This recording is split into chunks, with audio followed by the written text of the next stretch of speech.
universities which can be termed new in the sense that not even half a century has passed since their establishment, this university, except the Banaras University, may perhaps be said to be the oldest.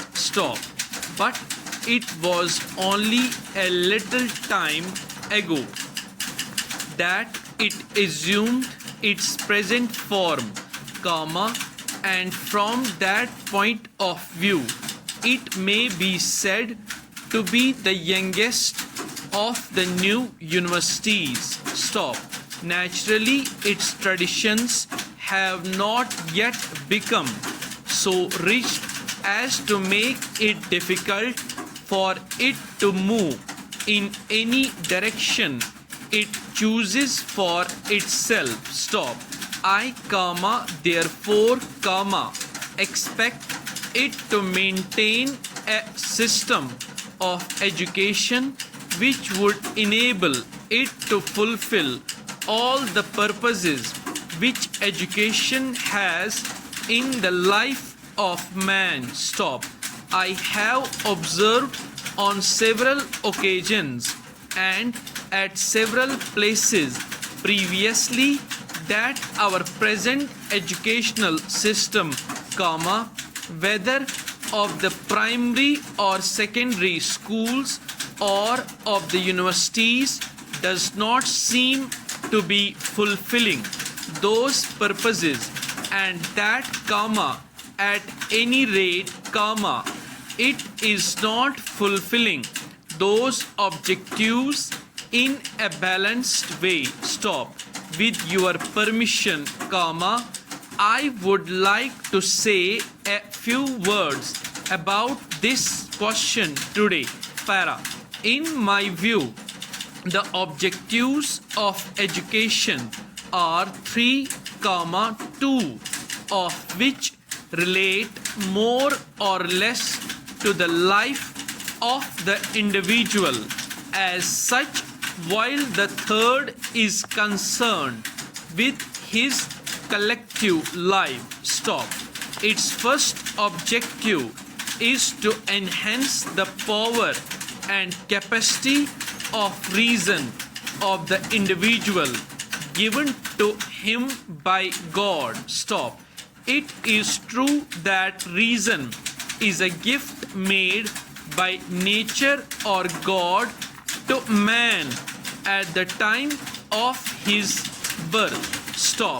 But in its pristine form, its capacity and power are extremely limited. If a person were to be left to depend on his untutored reason alone, he would not be able to use it for any good to himself or to his fellows due to severe limitations of time and space. But if this rational faculty is enriched by the accumulated experience of the past generations, its power and capacity are increased very gratefully, for then, the individual is able to grasp numerous truths of great utility relating to himself and the animate and inanimate world around him, which he could not possibly have learned by means of his own unaided reason because of other reasons. The second objective of education is to brain the senses of every individual human being as will enable him to employ them for fulfilling successfully all his physical and other needs.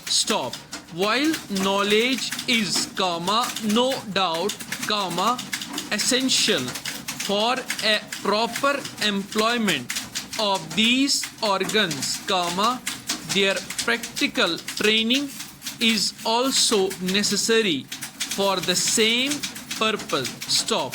However vigorous or energetic a man may be, he cannot effectively undertake any work unless his bodily organs are also properly trained and have some experience of that kind of work.